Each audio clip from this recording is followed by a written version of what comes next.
like, yeah, that's what I said a month ago. Yeah. You must have been watching Cage My IQ. But it's a matchup between Shane Burgos, who is 13-2 and is the minus 120 favorite, going up against Edson Barboza, who recently moved down from lightweight to featherweight 2 fights ago. Yeah. He is 21-9 and is the plus 110 underdog. What do you see going into this matchup? Yeah, Edson just signed a new contract with UFC, so Mm-hmm. he's a happy boy. But also, I don't want to disappoint because this is my fight of the night on the main card as well, and the entire card. But I really like this fight a lot. Shane Burgos is an exciting fighter with a good all around game. This is going to be his toughest fight to date, and this is going to be the biggest threat with Edson Barboza. Burgos is going to move forward and throw a high volume. We know this. If you look at his picture, his profile picture on like Tapology, he's like covered in blood, after a Yeah. war. He throws over 6 strikes per minute, so expect that fast start where Barboza is going to keep the fight standing with his array of kicks. I'm sure at some point, that is some point of focus for the Burgos training camp, but he's still going to need to be careful because we've seen Edson be down on the scorecard and really just hit a liver kick. One of his patented heel kicks, we see that. I don't see this fight going to the ground because both of these fighters have an over 80% takedown defense. But if it goes to the ground, I'm going to actually give the advantage to Burgos just because he's slightly more aggressive.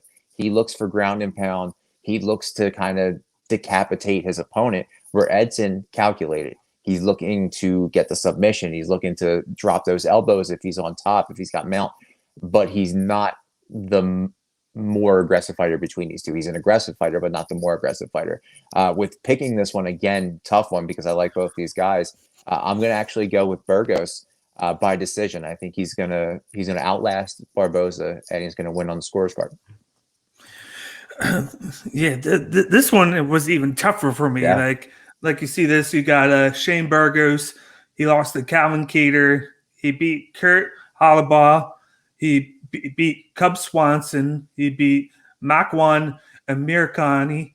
That's an opponent that they've both fought, similar opponent. And then he lost to Sean Emmett in the fight of the night honors 10 months ago when Emmett got hurt, and he's coming back soon, which I'm glad to see that he's going to come back. Yeah.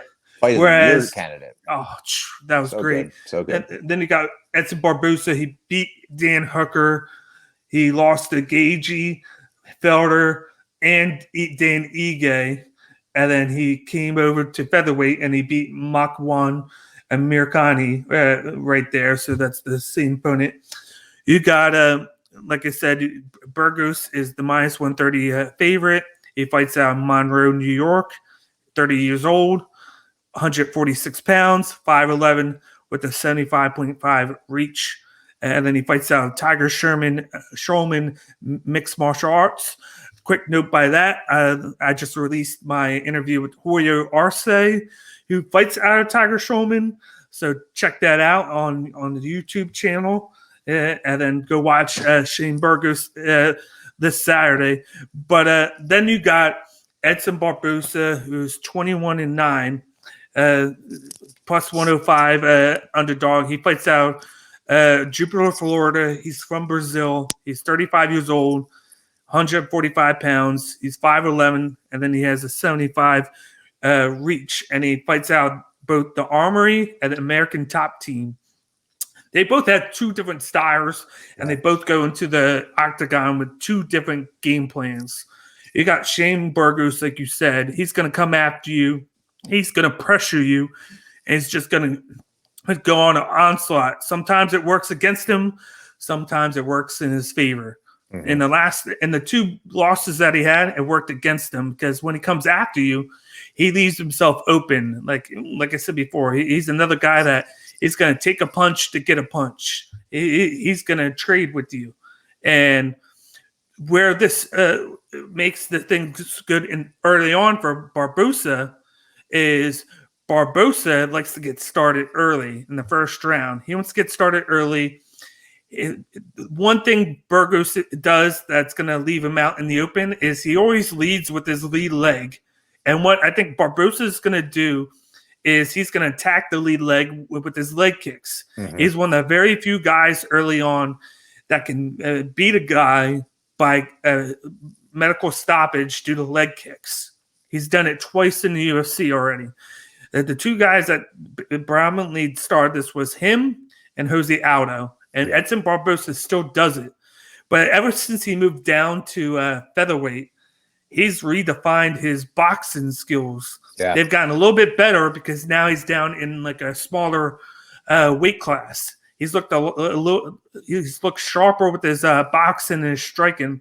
Doesn't mean he's great with it. He just looks better with it. He's been working on it, adding in with his leg kicks because usually he's kind of methodical with his shots. Other than his leg kicks, he'll throw leg kicks all day. Yeah. But he tries to piece and pick, and then he waits for those strikes. Whereas Burgos, he's just going to come in guns blazing, put in a lot of volume, and then he'll leave himself open with his lead leg and then his face. But he knows he's not going to have to worry about his face because Edson Barboza, his main thing is his leg kicks. Yeah. And then Burgos has a great gas tank. Edson Barboza's gas tank slows down as the fight goes. Like he starts out at 100, and then by round 2, it starts going down and down and down. So for Barboza, it's going to be relevant to try and get this fight done in the first round or early on in the second, because if he doesn't, think the percentage chances for Burgos goes up and up, because once he sees that Barboza starts getting tired, he's going to attack him because he knows he's not going to have to. But equalizer in this matchup, because I'm going to go Edson Barboza. Nice. Is his body shots. Yeah. If there's one thing that he does well, it's his leg kicks, and then he does the body shots really well lately. He gets you in the body. So I feel like he's going to try and go early on, immobilize Burgos, because he's doing a lot of leg kicks to the feet and then body shots. I think he's going to try and slow Burgos down. So when he slows down, Burgos is going to be slowed down as well, and he won't get to his usual style of going right out and then just getting an explosion off later in the fight, because he has the great gas tank. The gas tank's not going to be much of a worry if he's taking too much damage to his legs and his stomach. Yeah. And I feel like Barboza can do that really well now that he's moved down to featherweight, where he's not dealing with all those juggernaut lightweights, because he was always known for being that guy that would get to that 5 to 10 range, and then he couldn't jump the hoop. Like the closest he got was when he got to Gagey, and then he got beat later on because of his gas tank. Yeah. But he did pretty decent in that, and that fight was in Philadelphia too. So it was I believe it was the main event. Yeah. If you look at this, not to cut you off, but if Edson can continue to make this weight, he's a big threat and a big player in this division because of how good his stand-up is, like with the leg kicks. The difference between this division and lightweight is there's less wrestlers in the top 10 of featherweight. Yeah. So if you're going up against Holloway and Volkanovski, Cater, Ortega, like they're not traditionally wrestling based guys, and that's where Edson kind of struggled. You remember the fight against Khabib where he just got mauled. Gaethje, strong wrestling background. If you look at Kevin Lee, if you look at this group now, you still have Michael Chandler, Charles Oliveira, who are number 1, number 2 right there, right? Fighting for the championship. Good on the ground, good jiu-jitsu, good wrestling. Justin Gaethje, good wrestling still. Dustin Poirier, underrated jiu-jitsu. The only one who doesn't really have a good ground game in that top 5, top 6 is Conor. Yeah. And Conor's not going to fight Edson. That's not a money fight for Conor. And then you got a couple up and coming guys like Islam Makhachev, who has a great sambo. You got to worry about him. Then you got Gregor Gillespie, who's moving into the top 10. He has an endless amount of energy. Plus, he has the wrestling background, as you saw last week on Fight Night. Yeah, so you got all the wrong there. I picked wrong there. I'm glad I picked Gillespie in that one, but you got those guys, and it's like he made the right decision. Like a lot of people are like, you don't want to move down. You don't want to move down. I was like, that's one of the best decisions he made because it makes his boxing look better just because he moves down and he's the bigger guy. Yeah. He's working on his boxing. It's getting a little bit better. That's all it needs because he has the jiu-jitsu and he has the leg kicks. Yeah. And then he already goes to the body well. So if he could get this going, it'll be more of a complete fighter at that featherweight division than he was at lightweight. He doesn't have to, like you said, doesn't have to deal with all the wrestlers. There's maybe one or two in that division, and that's it. Yeah, the rest are high volume guys.